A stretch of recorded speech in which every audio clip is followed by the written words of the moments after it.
My son Julian cut off my access to the bank account and expected me to come crawling back on my knees begging for help.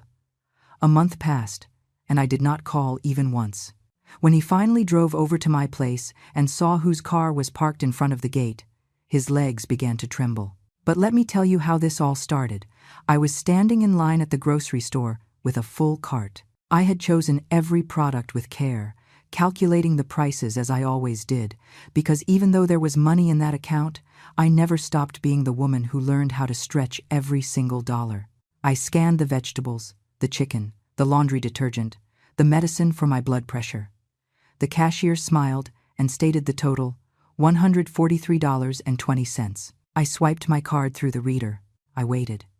The machine emitted a dry, buzzing sound. Declined. The cashier frowned.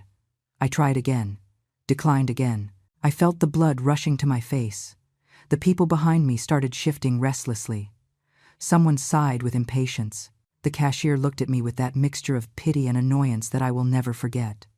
I had to leave the cart there, full, and walk out with empty hands and my head down. I arrived home shaking, not from the cold, but from a humiliation that burned me from the inside out. I tried to log into the banking app on my phone. Incorrect username or password. I called the bank. The automated voice asked me to verify my identity. After 10 minutes of waiting on hold, a young woman explained to me with a professional and distant voice that my access to the account had been modified. Only the primary account holder could make changes now. Julian, my son Julian, who had insisted 2 years ago that we put everything in his name to make things easier, so that I would not have to worry about anything. How foolish I was. How blind. How naive to believe that my own son, the creature I carried in my womb, whom I nursed, whom I raised alone after his father abandoned us, would ever do something like this to me. I hung up the call and sat on the armchair in the living room. That same armchair where Julian sat as a child to watch cartoons while I came home from my second job with swollen feet. I looked around. The walls of this small apartment, which I paid for with years of housekeeping, with double shifts at the diner, with every coin I saved by denying myself everything that was not strictly necessary, all so that he could study, all so that he could have what I never had. And now I was there, without access to my own money, without being able to buy my own food, without being able to pay for my own medication. I picked up the phone. I looked for his number. My finger hovered over the screen. I almost dialed. I almost called him to ask what had happened, to beg him to explain, to plead with him to fix the error. But something inside me, something small but firm like a stone, stopped me, because it was not an error. I knew it in that instant, with a clarity that pierced my chest. Julian knew exactly what he was doing. He had cut off my access, expecting me to run to him, desperate, humiliated, begging for his help, expecting to see me on my knees, expecting to have that power over me, over his own mother. I put the phone away. I was not going to give him that satisfaction. Not yet. Maybe never. I got up from the armchair and walked to the kitchen. I opened the pantry. There was rice, beans, a little oil, salt. I could survive a few days on that. I had survived worse things. I had survived the abandonment of his father. I had survived the poverty that forced me to wash other people's clothes until my hands bled. I had survived sleepless nights, sewing uniforms to earn a few extra dollars. I had survived everything. And I would survive this too. That night I could not sleep. I lay there staring at the dark ceiling, listening to the hum of the old refrigerator, feeling my mind replay every moment of the last few months. The signs had been there. I simply did not want to see them. The visits that became more and more spaced out, the calls that became shorter, colder, the way Julian averted his gaze when I spoke, the way his wife, that woman who never looked at me with true affection, smiled smugly every time she saw me. The forgotten birthdays, the broken promises, the Mother's Day that passed without a single word from him. I remembered the last time I went to his house, 3 months ago. I had baked his favorite cake, that chocolate one I made when he was a child that always brought a smile to his face. I rang the doorbell. His wife opened the door with an annoyed expression. She told me they were busy, that I should have called ahead, that it was not a good time. I saw Julian behind her in the spacious living room of that house that I helped pay for when he was starting out. He did not get up. He did not come to greet me. He only raised his hand in a vague gesture and went back to looking at his phone. I stood there on the threshold, holding that cake like an idiot, feeling the rejection hit me in the chest. I murmured an apology and left. I walked the 4 blocks to the bus stop with the cake in my hands and tears stinging my eyes. But even then, even after that humiliation, I had found excuses. They are stressed. They have a lot of responsibilities. Life is hard for them too. What stupidity! What tremendous stupidity of mine to justify the unjustifiable, to swallow the pain and call it love, to accept crumbs and call them enough. Now, lying in my bed in the dark, I understood the truth. Julian had not cut off my access to the account by mistake or by carelessness. He had done it because he wanted control, because he wanted to see me weak, because at some point in his life, my son, my boy, had become someone capable of punishing his own mother for the simple fact of existing. I closed my eyes and an image appeared in my mind. Julian at 7 years old, crying because the kids at school made fun of his torn shoes. Me, kneeling in front of him, drying his tears and promising him that he would soon have new shoes. I worked 3 straight shifts that week. I cleaned bathrooms, floors, windows. I came home every night with my body destroyed. But on Friday, I put a pair of new shoes on his bed.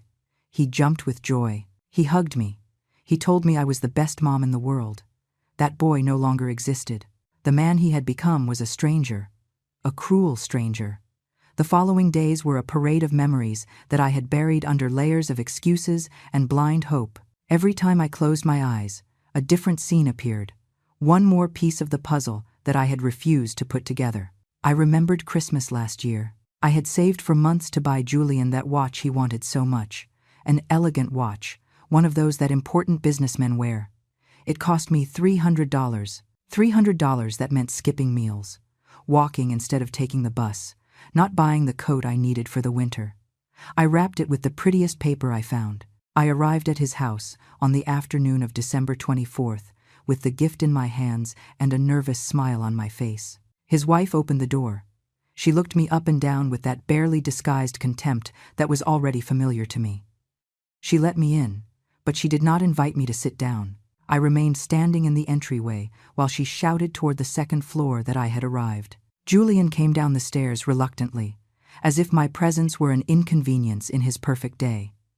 I gave him the gift. He opened it without looking me in the eyes. When he saw the watch, he barely murmured a dry thank you. His wife leaned in and said they already had 3 identical watches in the drawer. They laughed. Both of them laughed. Julian did not even bother to pretend he liked it. He told me they had plans, that I should go. He did not offer me anything to drink. He did not ask me how I had gotten there. He did not wish me a Merry Christmas. I left that house with my heart broken in pieces, but even so, I told myself that maybe I was being too sensitive, that maybe they really were busy, that maybe I expected too much. Lies. Everything was lies, I told myself, to avoid facing the truth. I also remembered my 63rd birthday. I waited all day for a call, a single call. I kept the phone close to me every second. I checked it every 5 minutes in case I had missed a notification. The call never came.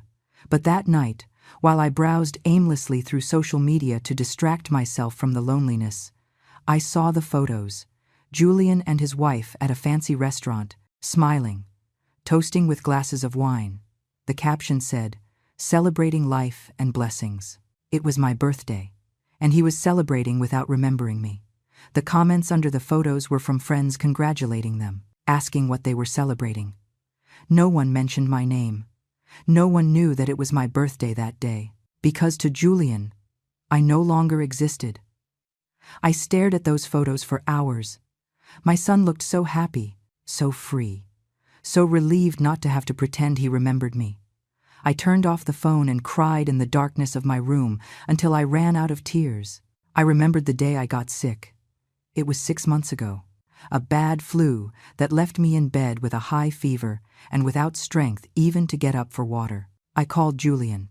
It rang 5 times before he answered. His voice sounded annoyed. "Busy, Mom. I'm in an important meeting." I explained to him that I felt very bad, that I could not even get up. There was a long silence. Then he told me to drink hot tea and rest. That was all. He did not come to see me. He did not call back to know how I was doing. He did not send even a text message. It was 5 days of fever. 5 days in which my neighbor, Margaret, a woman I barely knew, was the one who knocked on my door every morning with a thermos of hot soup and medicines she bought with her own money. She, who owed me nothing. She, who had no obligation to me, while my own son did not lift a finger. When I finally recovered and called him to tell him I was better, he responded with a distracted, "That's good, Mom," as if he were talking about the weather. As if I were a distant acquaintance and not the woman who brought him into the world.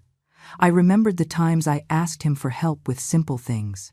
A jar I couldn't open, a light bulb that needed changing on the high ceiling, a heavy piece of furniture that had to be moved. He always had an excuse. He was always busy. It was always tomorrow. "Mom, I can't today." That tomorrow never came. But when he needed money for the down payment on his house, I did not hesitate for a second. I gave him my savings, $12,000 that I had saved for my old age, for emergencies, to feel safe. I gave them to him without thinking twice because he was my son, because I trusted him, because he promised me he would pay them back in 6 months. 3 years have passed, I haven't seen a single dollar back, and now I understood why. Julian never had any intention of paying me back. He knew that I would never claim them from him. He knew that he could take and take without giving anything in return. Because mothers forgive, because mothers forget, because mothers keep loving even when they are treated like garbage. I sat at the kitchen table with a cup of cold tea in my hands. I looked at the walls of this apartment full of memories. Photos of Julian at every stage of his life, his first day of school, his graduation, his wedding. In all the photos I was there, always by his side, always smiling, always proud. But in real life, I had ceased to exist for him a long time ago. The truth hit me with brutal force. Julian had not forgotten me by accident. He was not too busy. It wasn't that life had him absorbed. He had decided to erase me. He had decided that I was a burden, an uncomfortable reminder of his humble past, an embarrassment he preferred to keep far from his new life of success and appearances. And I, like a fool, had allowed every slight. I had justified every rejection. I had swallowed every humiliation with a smile and an "It's okay, son, I understand." But no more. Something broke inside me that night. It wasn't my heart. That had been broken a long time ago. It was the invisible chain that tied me to the need for his approval, to the hope that someday he would go back to being the boy who hugged me and told me I was his favorite person in the world. That boy was dead, and I had to accept it. I got up from the table and walked to my room. I opened the drawer where I kept the old photos. There it was, a photograph of Julian at 5 years old, sitting on my lap, smiling with that toothless smile that melted my heart. I held it between my trembling fingers. A tear fell on the glossy paper. This boy loved me. This boy needed me. This boy saw me as his hero. But that boy no longer existed, and the man he turned into did not deserve even one more tear. I put the photo back in the drawer. I closed the drawer firmly, and I made a decision. I was not going to call him. I was not going to beg him. I was not going to give him the pleasure of seeing me broken. If Julian wanted to play this cruel game of power and control, let him play alone. I was no longer going to participate. The first week without calling him was the hardest of my life. Every morning I woke up with the impulse to grab the phone, to dial his number, to listen to his voice even if it was cold and distant, because even my son's rejection seemed better than this absolute silence that surrounded me. But every time my hand approached the phone, I remembered the humiliation at the supermarket. I remembered his laugh when he saw the watch I gave him. I remembered how he left me sick and alone for 5 days, without even asking if I was still alive. And then I would push the phone away and breathe deeply. The days dragged on, slow and heavy. I sat by the window watching the street. I saw mothers pass by with their children. I saw them laughing together. I saw them hugging. And I felt a pain so deep in my chest that sometimes it was hard to breathe. But I did not call. The rice and beans were running out. I counted what was left. maybe for 4 more days, if I ate small portions. I opened my wallet. $22 in cash. That was all I had in the world. $22 and a son who expected to see me crawling back to him. I sat on the edge of my bed and let reality crash over me like a cold wave. I was alone. Completely alone. At 64 years old. Without money, without access to my account, without anyone to turn to. Fear settled in my stomach like a frozen stone. I could die here, and Julian wouldn't find out until someone reported the smell. I could get sick again, and there would be no one to knock on my door. I could scream, and no one would hear me. The tears began to fall uncontrollably. I cried like I hadn't cried since I was a little girl. I cried for the mother I was. I cried for the sacrifices I made. I cried for the love I gave, and that was never enough. I cried for the woman who was now sitting on this bed, invisible and forgotten. But at some point, in the middle of that heartbreaking crying, something changed. The crying stopped. The tears dried up, and in their place appeared something different. Something I hadn't felt in a long time. Rage. Not the explosive rage that breaks things. Not the rage that screams and curses. It was a cold rage, silent, firm as steel. I got up from the bed. I looked at myself in the vanity mirror. I saw an older woman with a face swollen from crying and red eyes, but I also saw something else. I saw a woman who had survived things that would have destroyed others. I raised a son alone. I worked 3 jobs at the same time. I paid every bill. I kept a roof over our heads. I fed him even when I went without eating. I clothed him, even when I wore old and mended clothes. I built a human being from scratch. I gave him education, values, opportunities, and if I could do all that back then, when I was younger but also poorer and more scared, then I could survive this now. Julian was waiting for my desperate call. He was waiting for me to beg, to plead, to show him that without him I was nothing. But he was wrong. I washed my face with cold water. I combed my hair. I put on the only decent blouse I had left. And I went out to the street. I walked 4 blocks to my neighbor Margaret's house, the same woman who had taken care of me when I was sick. I knocked on her door with my heart beating hard in my chest. She opened it with a warm smile. She invited me in. She made me a coffee without me asking. She sat across from me in her small kitchen and waited for me to speak. I told her everything. I told her about the bank account. I told her about the grocery store. I told her about Julian and his cruel silence. I told her about the $22 I had left and the food that was running out. Margaret listened to me in silence. When I finished speaking, she took my hand in hers. She didn't tell me that Julian surely had his reasons. She didn't tell me that children sometimes get confused. She didn't tell me any of those empty phrases people say to fill the uncomfortable silence. Instead, she told me, "Eleanor, you don't need that boy. You are stronger than you think." Then she got up and came back with an envelope. Inside was $150. She told me it was a loan with no rush to repay, to buy food, to pay what I needed, that when I could pay her back, I would, but not to worry about that now. I tried to refuse it. It seemed like too much. It seemed like charity. It seemed humiliating to accept money from a neighbor when my own son had left me with nothing. But Margaret closed my fingers over the envelope and looked me in the eyes. "Accepting help isn't weakness, Eleanor. It's intelligence." I went back home with those $150 pressed against my chest. It wasn't much, but it was something. It was the difference between eating and going hungry, between surviving and giving up. That night I slept a little better. The next day I went to the grocery store. I bought the basics. No luxuries. Rice, beans, eggs, bread, milk, cheap vegetables. I calculated every penny. I stretched every dollar as far as I could. When the cashier scanned my products and said the total, I took out the cash with trembling hands. I paid. I took my bags, and I walked out of there with my head held high. Small victory, but a victory nonetheless. The following days I established a routine. I got up early. I did gentle exercise at home to stay active. I cooked my meals with care. I cleaned the apartment even though no one would come to visit, because if I stopped taking care of myself, if I gave up, then Julian would have won, and I wasn't going to allow it. One afternoon, While I was washing the dishes, I heard someone knocking on the door. My heart jumped. For a stupid second, I thought it might be Julian. That he had come to apologize. That he had come to his senses. I opened the door. It wasn't Julian. It was a man I didn't recognize at first.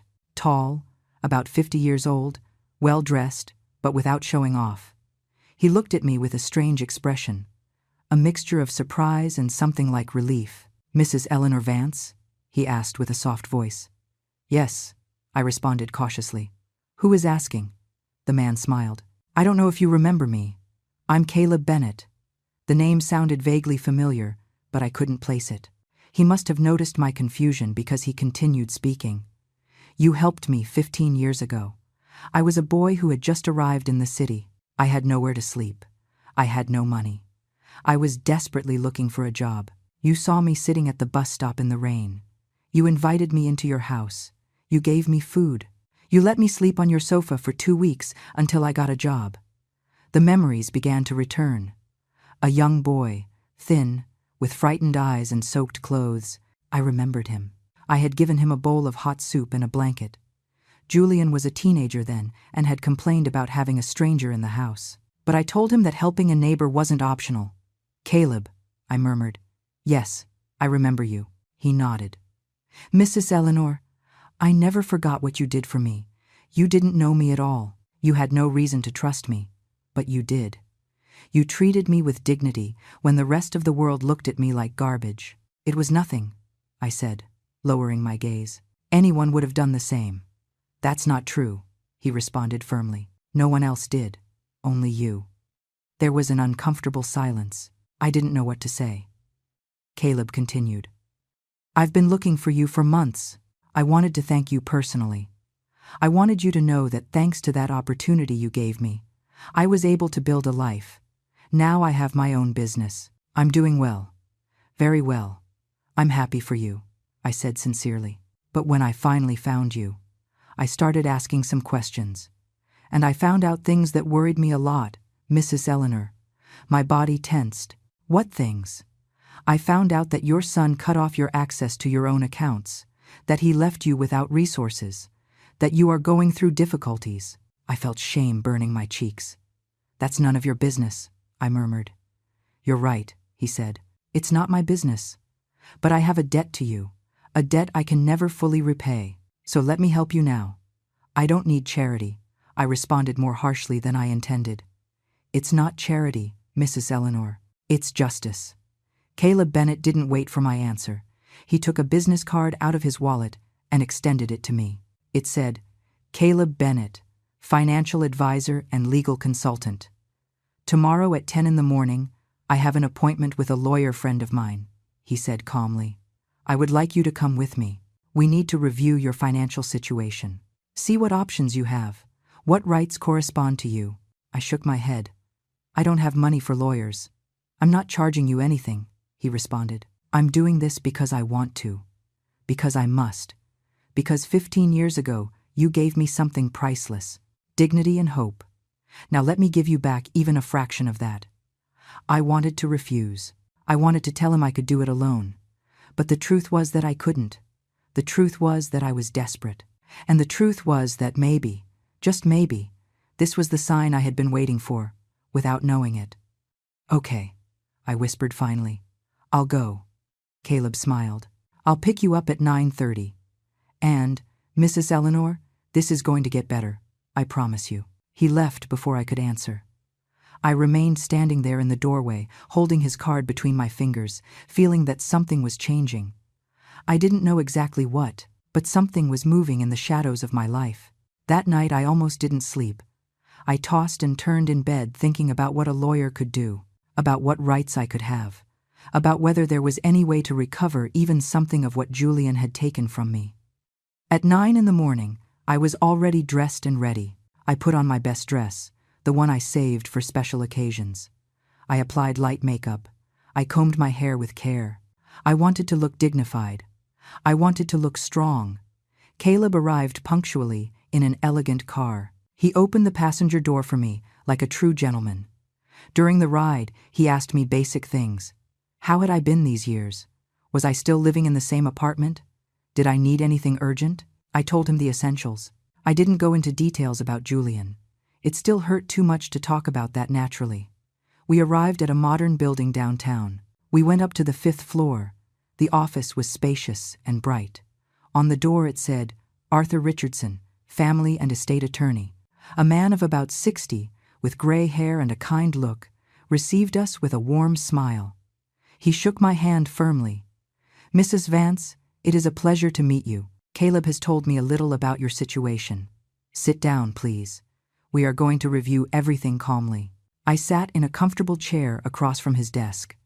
Caleb sat next to me. Arthur opened a notebook and took a pen. Tell me from the beginning, he said with a soft voice. What exactly happened with your bank account? I took a deep breath and began to speak.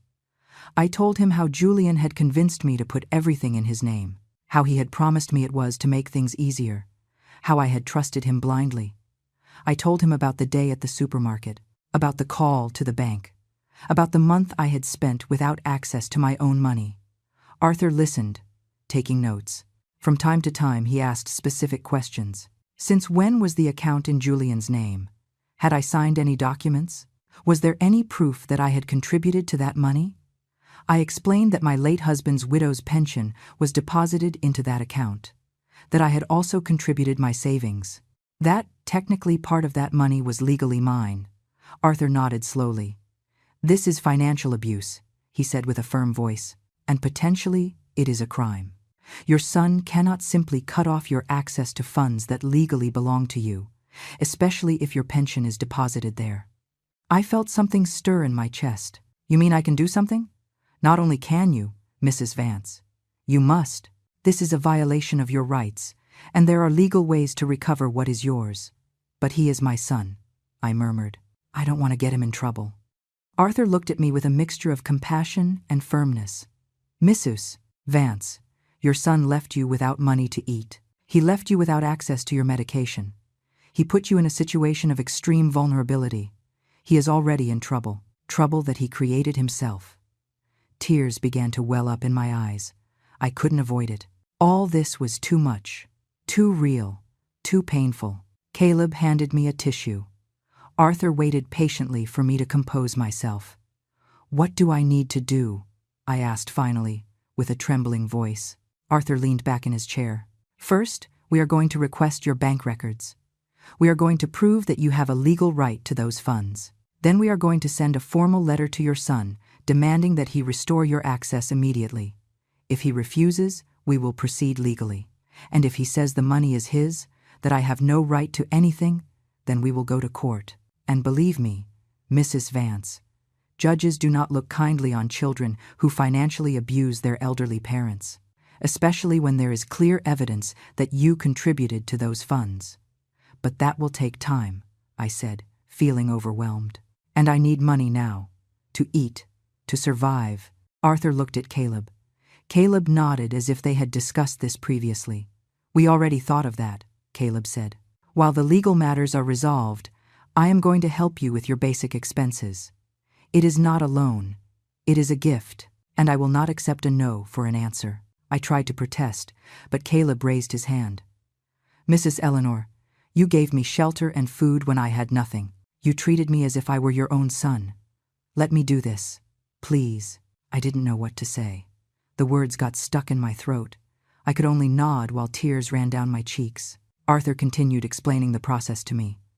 The documents I would need, the steps to follow, everything sounded complicated, but he explained with patience, making sure I understood every detail. He also mentioned something that surprised me. Mrs. Vance, I need to ask you something important. Did you ever lend money to your son? $12,000 for the down payment on his house, specifically? How did you know that? I asked, astonished. I made some inquiries, Caleb responded. I spoke with some people who know you, and that information came to light. Yes, I lent him that money, I confirmed. 3 years ago. He promised to pay it back in 6 months. He never did. Do you have any document that proves that loan? A contract, a receipt, something? I shook my head, ashamed. No, I trusted his word. He was my son. Arthur sighed. That complicates things. Without written proof, It is difficult to recover that money. But we can try to include it in the general lawsuit. Sometimes, children confess these things when they are under legal pressure. We spent 2 more hours in that office. I signed documents authorizing Arthur to request my bank records. I signed a power of attorney letter so he could act on my behalf. I signed everything they put in front of me, because for the first time in weeks, I felt that someone was on my side. When we left the building, the sun was shining brightly. Caleb took me to lunch at a modest but cozy restaurant. He ordered for both of us without asking me what I wanted, as if he knew I was too emotionally exhausted to make decisions. We ate in silence for a while. Then Caleb spoke. "Mrs. Eleanor, I know this is difficult. I know that confronting your son legally is probably the last thing you wanted to do in life. It is," I admitted. "I never thought it would come to this. But you deserve respect. You deserve dignity. And you deserve to have access to your own money. What Julian did is not only cruel, it is illegal." "I know," I whispered, "but he is still my son. And you are still his mother. A mother who sacrificed everything for him. A mother who deserves something better than this." We finished eating. Caleb paid the bill despite my protests. Then he handed me an envelope. "There are $2,000 in there," he said before I could speak. "Use them for whatever you need. Food, medicine, bills, whatever. And don't worry about paying them back. When this is resolved and you recover your money, if you want to give me something, fine. If not, that's fine too." "Caleb, this is too much," I said with a broken voice. "Nothing is too much for the woman who saved my life," he responded firmly. He took me back home. Before I got out of the car, he gave me a phone number. "It's my personal cell phone. Call me if you need anything. At any hour. I mean it." I entered my apartment with the envelope pressed against my chest. I closed the door. I leaned against it. And finally, after weeks of pain and fear, I felt something different. Hope. The following days were a whirlwind of activity that I hadn't experienced in a long time. I felt useful. Busy. Alive in a way I had forgotten was possible. Arthur called me 3 days after our meeting. His voice sounded satisfied. "Mrs. Vance, I have good news. I got the bank records for the last 5 years." "And what do they say?" I asked with a racing heart. "They say you have a solid case. Your pension has been deposited into that account religiously every month. It is $1,200 a month for 5 years. That is $72,000 that entered that account and are legally yours. $72,000. The figure left me breathless. I had never thought of that money in that way. I had never added it up. I only knew that my pension arrived and that Julian supposedly used it to help me with my expenses. But now I realized that I barely saw any of that money. Julian gave me $200 a month when he remembered, sometimes less, sometimes nothing. Where was the rest of my money? "That is the right question," said Arthur. "The records show that Julian has been spending freely from that account. Expensive restaurants, trips, luxury purchases. There is a charge of $8,000 to a jewelry store 6 months ago, another of $15,000 to a travel agency a year ago." I felt the rage returning, cold, hard. Julian had been living well on my money while I counted pennies to buy rice. "There is also something else," continued Arthur. "I found evidence that you deposited your own savings into that account. $12,500 4 years ago. Money you had earned working before retiring?" "Yes," I said with a trembling voice. "It was when Julian convinced me to merge everything into a single account so it would be easier to manage. He said that way he could help me better with my finances. What he did is called misappropriation of funds. Mrs. Vance. And we have all the evidence we need to prove it." "What follows now?" I asked. "Now we send him a formal letter. A letter where we explain that we know exactly what he did, that he has 7 days to restore your full access to the account and to compensate you for the funds he spent improperly. If he doesn't respond or refuses, we proceed with a formal lawsuit." "Do it," I said without hesitation. I was no longer afraid. I no longer had doubts. Julian had crossed a line from which there was no return. The letter was sent the next day by certified mail. Arthur told me that Julian would have to sign upon receiving it, so we would know exactly when he read it. Meanwhile, Caleb continued visiting me regularly. He brought food, he brought company, he brought stories of his life that made me laugh for the first time in months. He told me how, after I gave him shelter 15 years ago, he got a job at an accounting firm. He started from the bottom, cleaning the offices. But he was smart and observant. He learned. He studied at night. He got certifications. He moved up the ranks. Now he had his own financial consulting firm. He had employees. He had important clients. He had a life that seemed like it came out of a dream. And it all started because you gave me a chance, he told me one afternoon while we drank coffee in my small kitchen. Because you saw me as a human being when everyone else saw me as a problem. I only did the right thing, I responded, feeling uncomfortable with so much gratitude. Exactly, he said. You did the right thing. Now let me do the right thing too. A week later, Arthur called me with urgency in his voice. Mrs. Vance, Julian received the letter 3 days ago, and today he responded. What did he say? I asked, feeling my stomach tighten. He is furious. He sent a letter from his own lawyer saying that all the money in that account is legally his because the account is in his name, that you have no right to those funds, that if we insist on this, he will countersue for defamation. It is a common intimidation tactic, continued Arthur, but it is not going to work. We have the evidence. We have the records showing where that money came from, and we have the law on our side. So, what do we do? I asked. We proceed with the formal lawsuit. We go to court, and we are going to win. That night I couldn't sleep, not from fear, but from something different, from the certainty that this was really happening, that I was really confronting my own son, that our relationship, what little remained of it, was about to break completely. But there was no turning back anymore, and, honestly, I didn't want to turn back anymore. Caleb appeared at my door the next day with something unexpected. A new cell phone, more modern than the old one I had. You need a better phone, he said, handing it to me. It's already set up.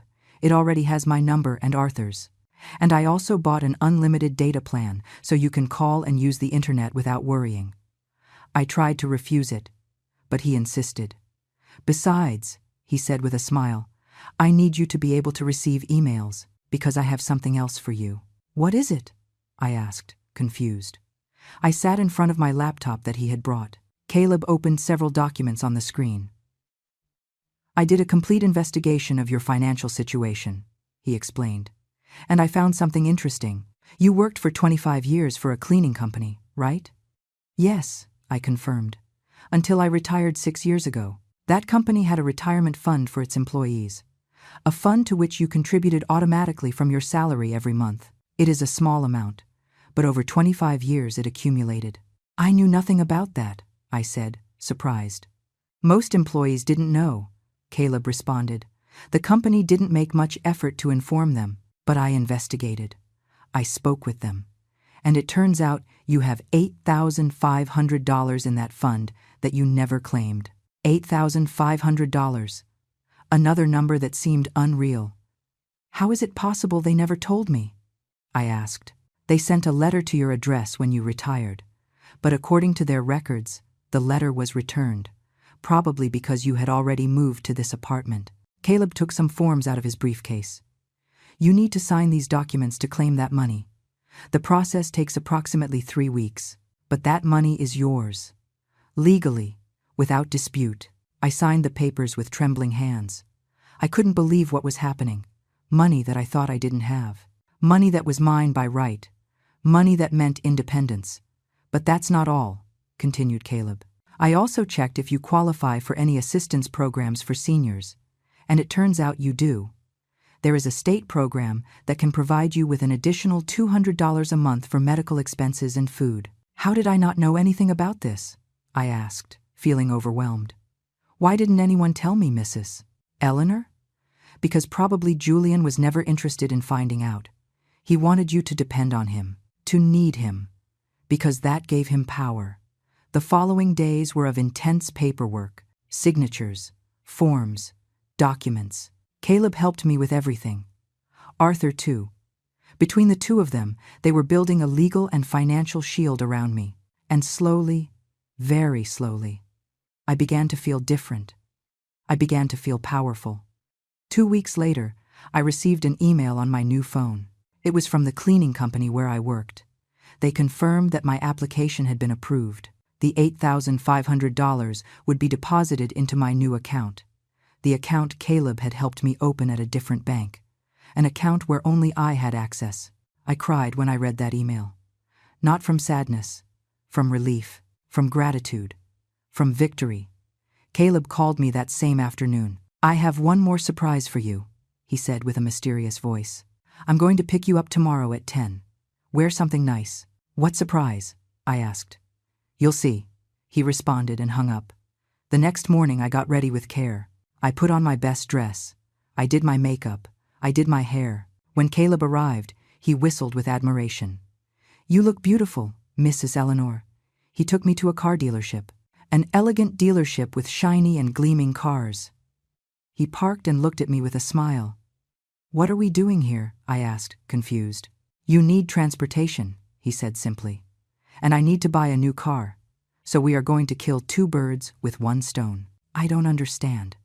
My current car is only 2 years old. It is in perfect condition. I don't need it anymore. So I am going to give it to you." "Caleb, I can't accept a car," I protested. "Of course you can," he responded. "And you will, because you deserve to move with freedom. You deserve not to depend on buses or anyone. You deserve to have your own transportation." I tried to argue, but he was already getting out of the car. I followed him into the dealership. Half an hour later, we were signing the transfer papers. The car was now in my name. A beautiful car, silver-colored, with barely 30,000 miles on it. Caleb handed me the keys. "It's yours, Mrs. Eleanor. Enjoy it." I stood in the parking lot of the dealership, holding those keys, looking at that car that was now mine. And I felt something I hadn't felt in a long, long time. I felt that my life belonged to me again. Learning to drive that car was like learning to live again. It had been years since I sat behind a steering wheel. When my husband died, I sold our old car because I couldn't pay for the maintenance or the gas. Since then, it had been the bus, long walks, depending on the goodwill of others to get places. But now I had my own car, my own freedom on 4 wheels. Caleb accompanied me the first few times. He took me to an empty parking lot where I practiced for hours. Starting, braking, turning, parking. My hands trembled at first. I was afraid of crashing, of scratching the car, of making a mistake. But little by little, muscle memory returned. The movements became more natural. Confidence grew. A week later, I dared to drive alone for the first time. I only went to the grocery store that was 10 blocks from my house, but those 10 blocks felt like crossing a continent. I parked, did my shopping, returned to the car with my bags, and when I got home and turned off the engine, I sat in silence for several minutes, smiling like a fool. I had done it. Alone, without help, without depending on anyone. The days passed and I felt stronger and stronger. The money from the retirement fund had arrived in my account. $8,500 shining on my phone screen every time I checked the banking app. My money, in my account. Under my control. The approval for the state assistance program had also arrived. $200 additional every month. It wasn't much, but added to my pension that I would soon recover, it meant stability. It meant not having to count every penny with terror. Margaret, my neighbor, noticed the change in me. One day she invited me for tea at her house and looked at me with that wise smile that women who have lived a lot have. "You look different, Eleanor," she told me. "You look taller, stronger." "I feel different," I admitted. "I feel as if I had been asleep for years and finally woke up." She nodded. "That is what happens when you stop living for others and start living for yourself." Her words stayed with me. She was right. For decades I had lived for Julian. My decisions, my sacrifices, my dreams, everything had revolved around him. And when he discarded me like garbage, I almost gave up. I almost accepted that without him I was nothing. But now I knew the truth. I had always been something, someone. A woman with self-worth. A woman who didn't need her son's validation to exist. Arthur called me on a Tuesday afternoon. "We have a date for the preliminary hearing," he announced. "It will be in 3 weeks." The judge will review the evidence from both sides and decide if there is merit to proceed to trial. Will we be ready? I asked, with a nervousness I couldn't hide. More than ready, he responded with confidence. We have bank documents, records of deposits, evidence of unauthorized expenses. We have a solid case, Mrs. Vance. Julian has no way to justify what he did. And if the judge doesn't believe us? I asked quietly. He will believe us, said Arthur firmly. The numbers don't lie, and judges do not tolerate financial abuse of the elderly. Believe me.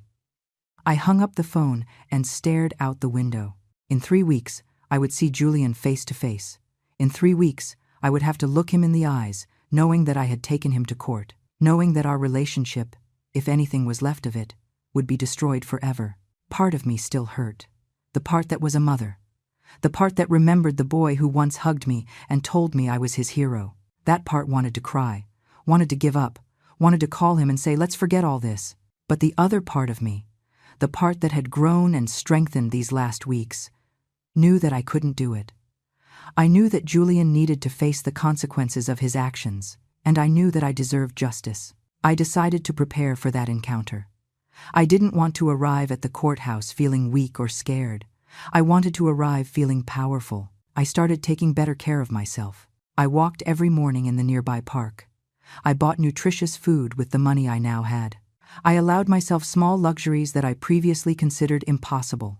A coffee at the corner shop, a magazine, a haircut at a decent salon. I also started writing. I bought a notebook, and every night before sleeping, I wrote my thoughts. I wrote about the pain Julian had caused me, about the years of sacrifice he had forgotten, about the betrayal that still burned in my chest. But I also wrote about my rebirth, about Caleb and his unexpected loyalty, about Margaret and her generous friendship, about Arthur and his tireless defense, about all the people who had shown me that I did matter. Writing helped me sort out my emotions, to see clearly what had happened and what was happening, to mentally prepare for what was coming. A week before the hearing, Caleb came to visit me with a proposal. Mrs. Eleanor, I know this is going to sound strange, but I want us to rehearse. Rehearse what? I asked, confused. The day of the hearing. Arthur is going to ask you questions. Julian's lawyer, too. I want us to practice your answers, so you feel secure, so they don't catch you by surprise. We spent the whole afternoon rehearsing. Caleb played the role of the hostile lawyer, throwing difficult questions at me, trying to confuse me, to make me doubt. Isn't it true that you gave your son permission to manage that account as he wished? He asked with a hard voice. I gave him permission to help me manage it. I responded with a firm voice. I didn't give him permission to steal my money. How can you call it theft when the account is legally in his name? Because that money came from my pension, from my work, from my savings. The fact that the account is in his name doesn't change whose money that is. Over and over, we went over the possible questions. Over and over, I practiced maintaining calm, maintaining firmness, not letting myself be intimidated. At the end of the afternoon, Caleb smiled. You are going to do very well, Mrs. Eleanor. You are going to surprise everyone in that room. 2 days before the hearing, I did something I hadn't done in weeks. I took out the old photos of Julian, the ones I had kept in the drawer, the ones that showed the smiling boy he once was. I looked at them one by one. Julian at 3 years old, covered in chocolate. Julian at 8, proudly showing his first soccer trophy. Julian at 15, the day of his middle school graduation.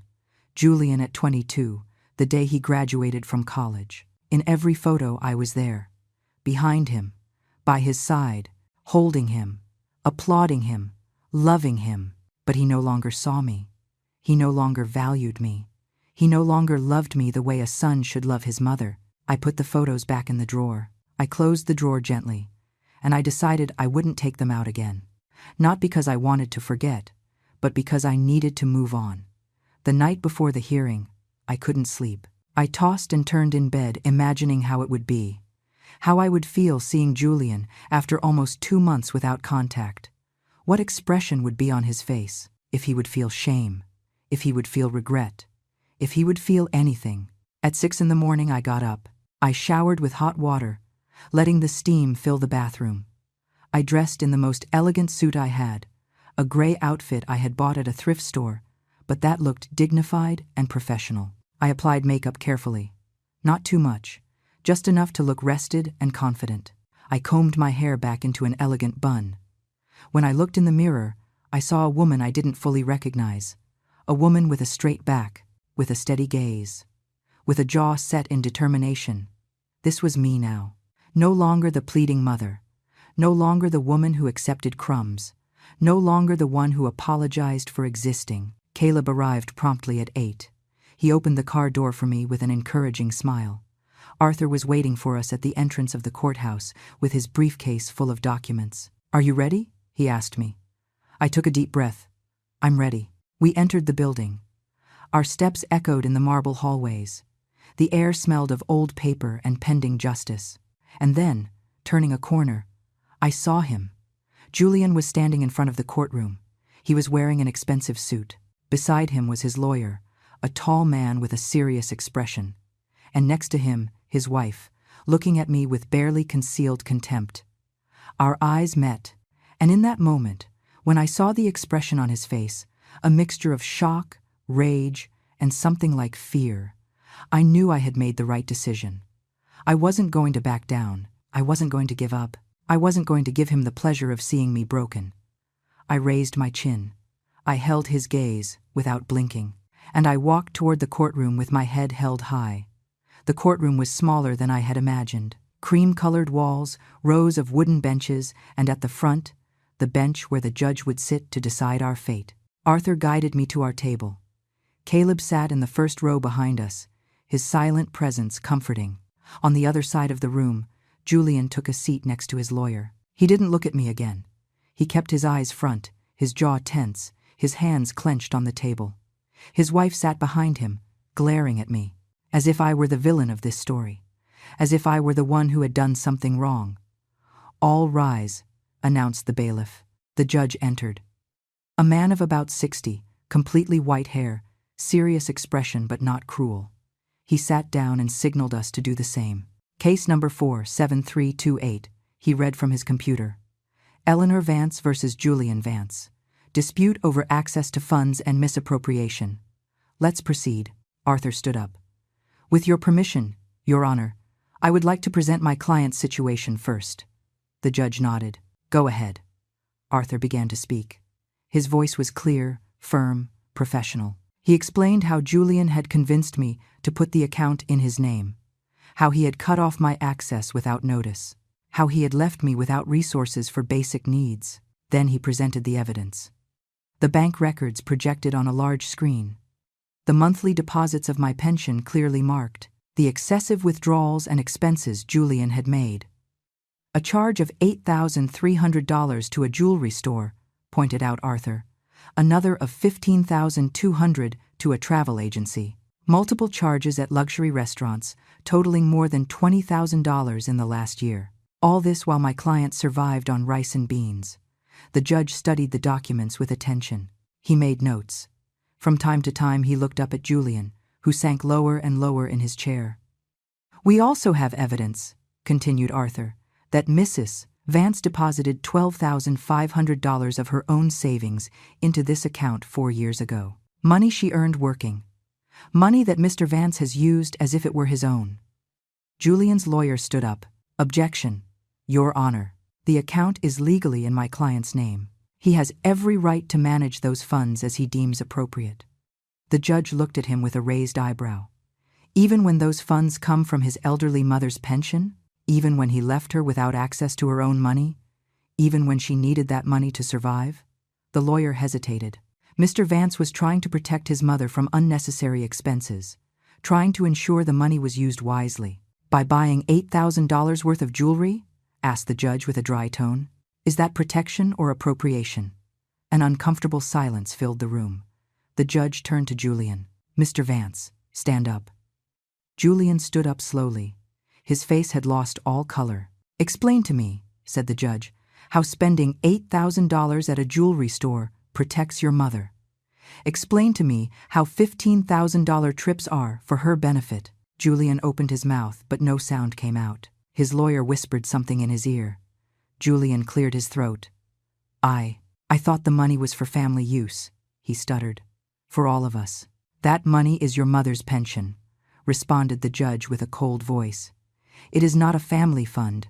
It is the livelihood of a 64-year-old woman who worked all her life. And you spent it on personal luxuries while she wondered how she was going to eat. Julian lowered his gaze. He had no answer. He couldn't justify the unjustifiable. The judge turned to me. Mrs. Vance, stand up, please. I stood up with trembling legs. Arthur gave me a discreet squeeze on the arm. Tell me in your own words what happened the day you discovered you didn't have access to your account, said the judge with a softer voice. I took a deep breath. I was at the grocery store, I began. I had filled my cart with the basics, simple things. Food, medicine. When I tried to pay, my card was declined. I had to leave everything there and walk out empty-handed. The humiliation. The humiliation was terrible. My voice broke a little. Arthur handed me a glass of water. I drank a sip and continued. I called the bank, and they told me only the account holder could make changes. My son. The son I raised alone. The son for whom I worked 3 jobs. The son to whom I gave everything I had. He had cut off my access without even telling me. And what did you do after that? Asked the judge. I almost called him, I admitted. I almost begged him to explain, but then I realized it wasn't a mistake. He knew what he was doing. He was punishing me. He was controlling me. He expected me to come pleading, but he didn't do it. I didn't do it, I said with a firm voice. I wasn't going to give him that satisfaction. The judge nodded with what seemed to be approval. He turned to Julian. Mr. Vance, sit down. Julian dropped into his chair. He looked destroyed, small. The judge reviewed more documents. I see here that you also lent $12,000 to your son 3 years ago for a house down payment. Is that correct, Mrs. Vance? Yes, Your Honor, I confirmed. He promised to pay me back in 6 months. He never did. And do you have any document proving that loan? A signed contract? I shook my head, ashamed. No. I trusted his word. He was my son. The judge looked at Julian sternly. Mr. Vance, is it true that your mother lent you that amount? Julian hesitated. His lawyer whispered something urgently. Finally, he nodded. Yes, it's true, and I intended to return it. Another silence. Things got complicated, murmured Julian. You couldn't, or you didn't want to, said the judge. Mr. Vance, let me be very clear. What you did is not only morally reprehensible, it is legally questionable. Cutting off an elderly woman's access to her own pension, spending those funds on personal luxuries, and then having the nerve to say it was to protect her. That borders on financial elder abuse, a serious offense in this state. Julian's lawyer stood up quickly. Your Honor, my client is willing to reach an agreement, to restore Mrs. Vance's access immediately, to compensate her for any inconvenience. Arthur stood up. With all due respect, Your Honor, a simple restoration of access is not enough. My client demands compensation for the improperly spent funds. She demands immediate repayment of the $12,000 lent, and she demands that her name be removed from any joint account with Mr. Vance to prevent future abuse. The judge considered this. Mr. Vance, stand up again. Julian stood up with difficulty. He looked about to collapse. Do you have the financial capacity to compensate your mother for the funds you spent from her pension? Asked the judge. Julian looked at his lawyer desperately. I would need time. I don't have that amount liquid right now. How much of your mother's pension did you spend in the last year? Asked the judge, reviewing the documents. Approximately $40,000, according to these records. Money that should have been for her sustenance. Julian did not answer. His wife behind him looked pale, finally understanding the magnitude of what they had done. The judge took off his glasses and looked at both of us. I am going to take a 15-minute recess. When I return, I will give my decision. I strongly suggest that both parties consider a settlement in this time, because if I have to issue a ruling, Mr. Vance, I assure you that you aren't going to like the result. He got up and left the room. We all stood up. Arthur turned to me. You are doing perfectly, Mrs. Eleanor. Stay firm. On the other side of the room, Julian's lawyer was speaking urgently with him and his wife. I saw how they gestured, how they argued in furious whispers. Then Julian got up. He walked slowly toward our table. Arthur and Caleb tensed, ready to intervene if necessary. But Julian didn't come with aggression. He came with defeat. "Mom," he said with a hoarse voice. His voice sounded strange, as if he hadn't spoken that word in a long time. I looked at him expressionlessly. I said nothing. I just waited. I need to talk to you. Alone. Please." Arthur was about to object, but I raised my hand. "It's okay." We went out into the hallway. We stood facing each other, my son and I, united by blood, but separated by an abyss of pain and betrayal. "I'm sorry," he said finally. Tears began to form in his eyes. "I'm so sorry. Mom, I don't know what happened to me. How did I get to this?" I looked at him in silence. Part of me wanted to hug him. Part of me wanted to tell him everything was okay. But it wasn't. And I wasn't going to lie. "You know what you did to me," I said with a calm but firm voice. "You didn't just take the money. You took my dignity. You made me feel like I was worth nothing, that I was a burden. You waited for me to come crawling to beg you." Julian sobbed. "I didn't mean to. Things got out of control." "You had control," I responded. "Control over my money, control over my life, and you used it to hurt me. How can I fix this?" he asked desperately. I looked him straight in the eyes. "You are going to restore my access right now. You are going to pay me the $12,000 I lent you within 6 months, or you will sell whatever you have to sell, and you are going to compensate me with $20,000 for the funds you spent from my pension. Or we go back in there, and I let the judge decide. And I assure you, he will be less generous than me." Julian paled. $20,000, Mom, I don't have it." "Then sell it," I said sharply. "Sell your luxury car, sell your jewelry, sell what you bought with my money. You give me 6 months for the $20,000 and 6 months for the $12,000. Or we see each other in court. You decide." Julian wiped his tears. His hands were shaking. "Okay, I'll do it. I promise." "Your promises mean nothing to me anymore, Julian," I said with sadness. "But legal documents do. Arthur is going to prepare an agreement. You are going to sign it.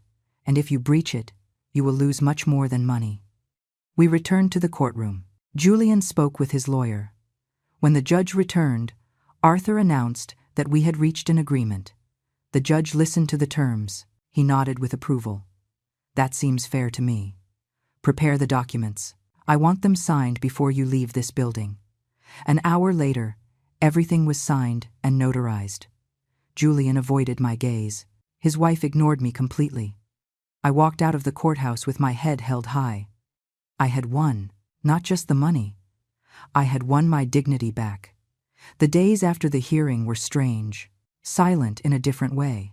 It wasn't the heavy silence of loneliness and abandonment I had felt before. It was a silence of peace, of quiet victory, of knowing I had done the right thing.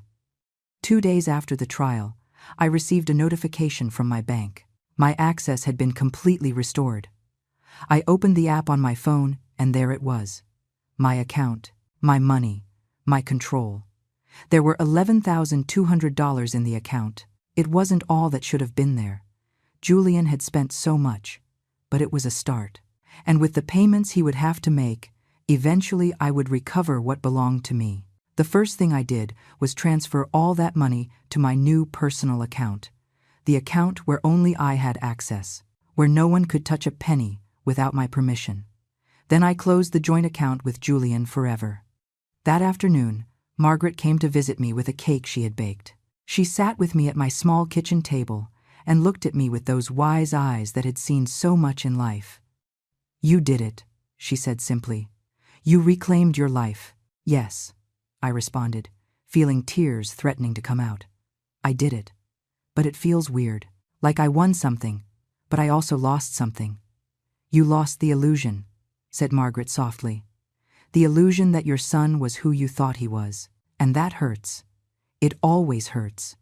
But it is better to live in painful truth than in comfortable lies." She was right. I had been living in a lie for years, pretending Julian still loved me, pretending his coldness was temporary, pretending things would go back to how they were before, but now I lived in the truth. And although it hurt, it was also liberating. Caleb continued visiting me regularly. He took me to places I had never had the courage to visit alone. To the art museum, to the theater, to free concerts in the park. He showed me there was life beyond the pain, that there was beauty beyond betrayal. One afternoon he took me to a small cafe overlooking the river. We sat on the terrace while the sun set, painting the sky orange and pink. "Mrs. Eleanor, I have to tell you something," he began with a serious voice. My heart raced. "What's wrong? I've been thinking a lot about all this. About how you helped me years ago. About how I could help you now. And I realized something. Life is a circle. The kindness we give returns to us, sometimes in ways we never imagine." I smiled. I always believed in that, although these last few months made me doubt it. "But it's true," insisted Caleb. "You gave me shelter when I had nothing. And look now. I could give you back some of that when you needed it. That's how the universe works. Kindness is never lost." His words touched me deeply. He was right. I had spent so many years giving everything to Julian, hoping he would give it back to me. But the universe gave that kindness back to me through Caleb, through people who owed me nothing but chose to help me anyway. 3 weeks after the hearing, Julian made his first payment, $5,000 deposited into my account. No message came with the deposit. No note. No additional apology. Just the money. It was enough for now. I used part of that money to pay Margaret back the $150 she had lent me when I needed it most. She tried to refuse, but I insisted. "You helped me when no one else did," I told her, putting the money in her hands. "Let me do this, please." She finally accepted with tears in her eyes. "You are a good woman, Eleanor. Don't let anyone make you believe otherwise." With the rest of the money, I did something I never thought I would do. I bought new clothes. Not second-hand clothes. Not old and worn clothes. New clothes that made me feel beautiful, that made me feel alive. I also allowed myself small luxuries. A subscription to a movie platform, new books, fresh flowers for my apartment. Simple things that filled my life with color. One morning, while drinking coffee by my window watching the street, my phone rang. It was a number I didn't recognize. I hesitated before answering. "Hello," I said cautiously. "Grandma," responded a small voice that made my heart stop. It was Mia, Julian's daughter, my 9-year-old granddaughter, whom I hadn't seen for almost 4 months. "Mia," I whispered, feeling tears spring instantly. "Baby, how are you?" "I miss you, Grandma," she said with a trembling voice. "Dad won't let me visit you. He says you are fighting. But I don't understand why. I just want to see you." My heart broke into 1,000 pieces. "I miss you too, my love. So much." "I took Dad's phone when he was in the shower," she confessed. "I don't have much time, but I wanted to hear your voice. I wanted you to know that I didn't forget you." "I could never forget you either," I told her, weeping openly now. "You are my treasure, my beautiful girl. Will you come to my birthday next month?" she asked hopefully. "I'm going to be 10. I don't know if your dad is going to invite me, honey," I answered honestly. "I don't care if he invites you or not," she said, with a determination that surprised me. "I want you there. It's my birthday, and I decide who comes." "I have to hang up, Grandma. Dad just got out of the shower. I love you." "I love you too, my sweetheart. So much." The call ended. I sat with the phone in my hand, crying. But this time they weren't tears of sadness. They were tears of love. My granddaughter hadn't forgotten me. She still loved me. She still needed me. And that meant not everything was lost. 2 weeks later, I received an invitation in the mail.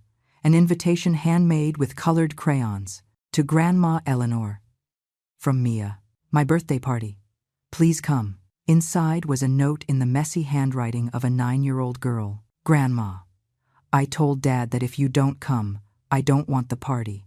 He said it's okay for you to come. Please come. I miss you a lot." I called Caleb immediately. "I need a favor." "Whatever it is," he responded without hesitation. "I need help buying the best birthday gift for a 10-year-old girl.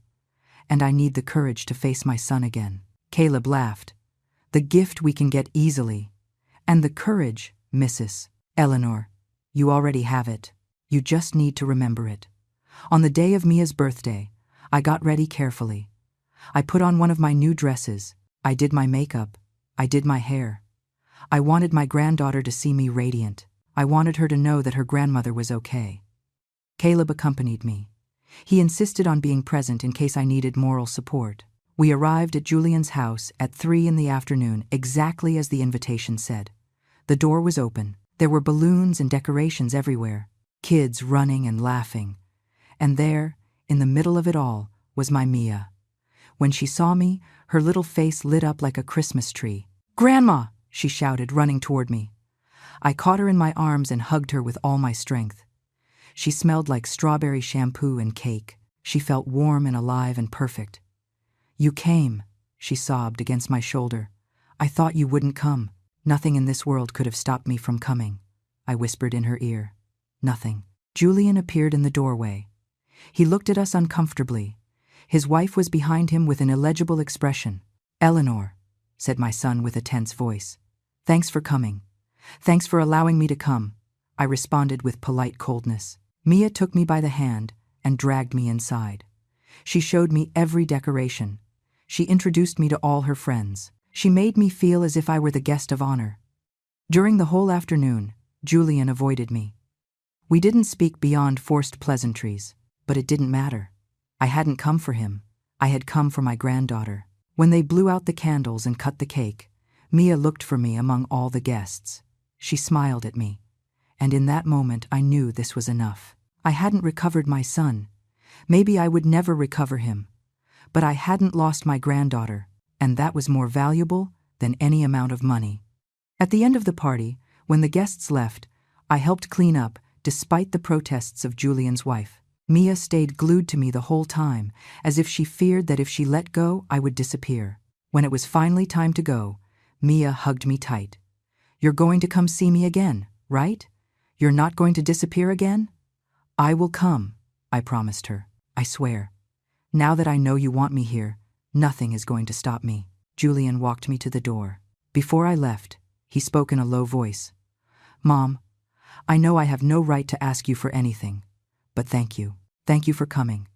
Mia has been sad for months. Today was the first time I saw her really happy." "She shouldn't pay for our mistakes," I responded. "Children should never pay for the mistakes of adults." "You're right," he murmured. "Listen, I know things between us are never going to be like before. I understand. I accept it. But Mia needs you, so if you want to visit her, you are welcome. Always." I nodded. It wasn't a full apology. It wasn't a reconciliation. But it was something, a small bridge over the abyss that separated us. I left that house feeling different.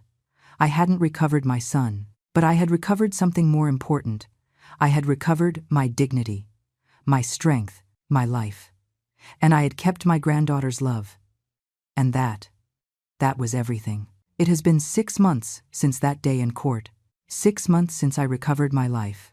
And now, sitting on the balcony of my apartment with a cup of hot coffee in my hands, watching the sunrise paint the sky with colors I didn't stop to appreciate before, I can say with certainty that I am a different woman. Julian kept up with the payments. Not all on time. Some arrived weeks late, but they arrived. The $32,000 he owed me between what was lent and what was stolen were deposited into my account during these months. The last payment arrived a week ago, without a message, without an additional apology, just the money. And that's fine. I didn't need his words. I needed justice, and I got it. With that money, I did something I never imagined I would do. I invested in myself. I hired a financial advisor, a colleague of Caleb's, who helped me open a savings account with good interest, to plan my future, to ensure I would never depend on anyone again. I also fixed up my apartment. I painted the walls a warm color that makes everything feel cozier. I bought new furniture to replace the old and worn ones. I hung pictures that make me smile every time I see them. I turned this place into a real home, my home, not a place where I simply existed waiting for someone to remember me, but a place where I live fully. Caleb is still part of my life. He comes to visit me at least once a week. Sometimes he takes me to new places. Sometimes we simply sit and talk for hours. He tells me about his projects. I tell him about my small daily victories. There is a genuine friendship between us that I value more than words can express. A month ago, he introduced me to a woman named Cecilia Bennett, his mother. A 70-year-old lady with a contagious laugh and a life story that made me cry. She too had gone through difficulties with her children. She too had had to learn to set boundaries. She too had had to rebuild herself. We became friends immediately. Now we get together every week with Margaret to drink tea and share our lives. 3 women who understand the pain of being forgotten mothers. 3 women who decided not to let that pain define us. My relationship with Julian remains distant. We see each other at Mia's birthdays, at school celebrations where she participates, on important dates. We are cordial, polite, but the trust that once existed between us is broken, and honestly, I don't know if it will ever be repaired. But I have learned to be at peace with that. I have learned that I cannot force anyone to love me the way I need to be loved. I have learned that some relationships, even blood ones, have to transform. And sometimes that transformation means distance. It means boundaries. It means protecting your own heart. Mia, however, is my light. I see her twice a week, Wednesdays after school and Saturday afternoons. Julian brings her to my apartment and picks her up a few hours later. During that time, it's just her and me. We cook together. We do crafts. We read books. We talk about her dreams. She tells me things she would never tell her parents. Her fears, her hopes, her worries about school. And I listen to her with all my attention. I give her advice when she asks for it. I hug her when she needs comfort. And I tell her every day that she is loved, that she is valuable, that she is enough. Because I want her to grow up knowing something I forgot for many years. That her value does not depend on what others think of her. That her dignity is inherent. That she deserves respect and unconditional love. Last week, Mia told me something that made me cry. We were baking cookies when suddenly she stopped mixing the dough and looked at me very seriously. "Grandma, when I grow up I want to be like you," she said. "Like me?" I asked, surprised. "Yes, strong, brave, capable of standing alone even when things are hard." Dad told me a little bit about what happened. Not all the details because he says I'm too young. "But I know you fought for yourself, and that is very brave." I hugged her tight, feeling my heart expand in my chest. "You are already brave, my love. More than you think. I have started doing things I always wanted to do, but never allowed myself. I signed up for a painting class at the community center. I discovered I have a certain talent for landscapes. My paintings aren't masterpieces, but they fill me with joy every time I finish one. I also started writing, not just in my private notebook, but stories. Stories about women like me, women who were forgotten but found themselves, women who rose from the ashes of their pain and built something beautiful. Cecilia convinced me to share one of my stories at a writing group for seniors that meets at the library. I was terrified, but I did it. And when I finished reading, there were tears in the eyes of several people. They told me my story had touched their hearts, that they saw themselves reflected in it, and I realized something powerful. My pain wasn't just mine. My story wasn't unique. There were thousands, maybe millions of women like me. Women who gave everything for their families only to be discarded when they were no longer convenient.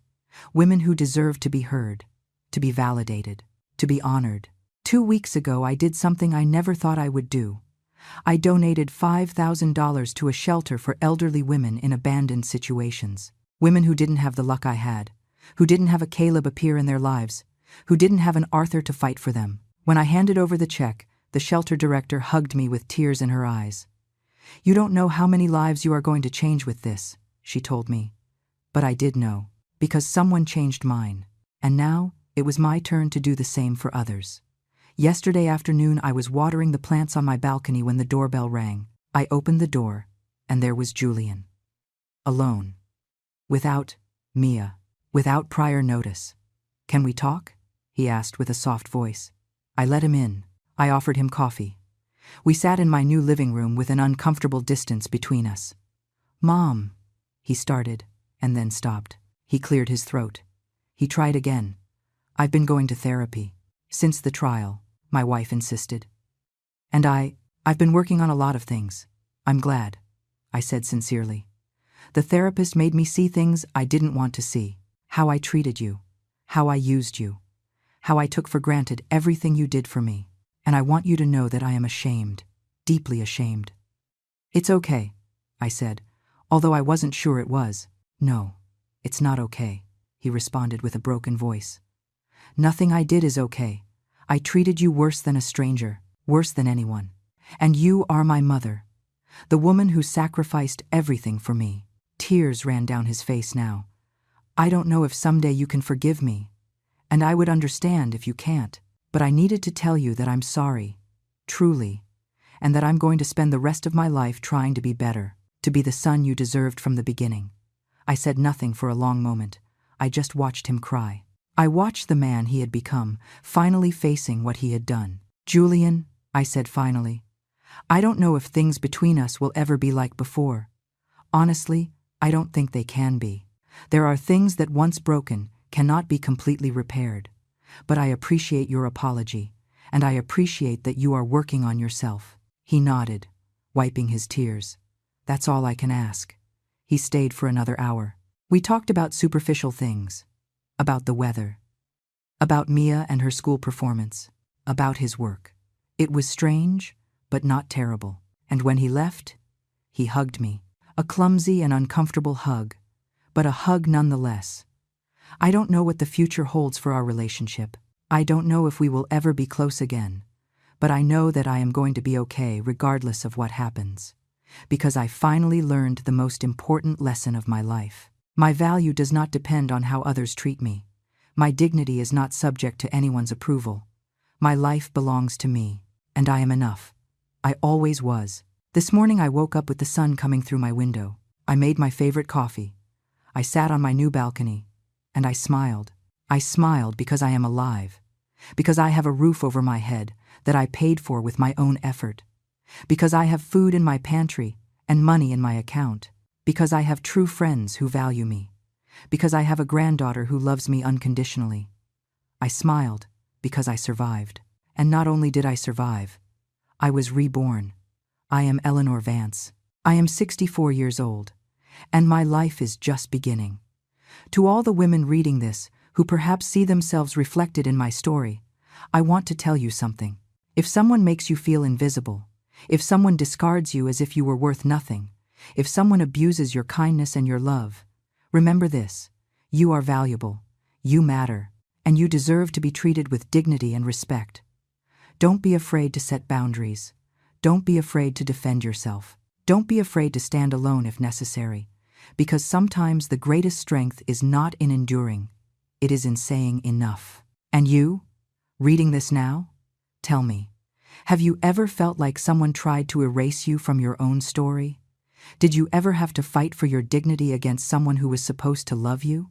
Did you ever rise from the ashes of betrayal and discover you were stronger than you thought? Let me know in the comments. Because our stories matter, our voices deserve to be heard, and together we are unstoppable. Thank you for listening to my story. Thank you for being here. And always remember, it is never too late to reclaim your life. It is never too late to bloom. It is never too late to be who you were always meant to be. With love and respect, Eleanor.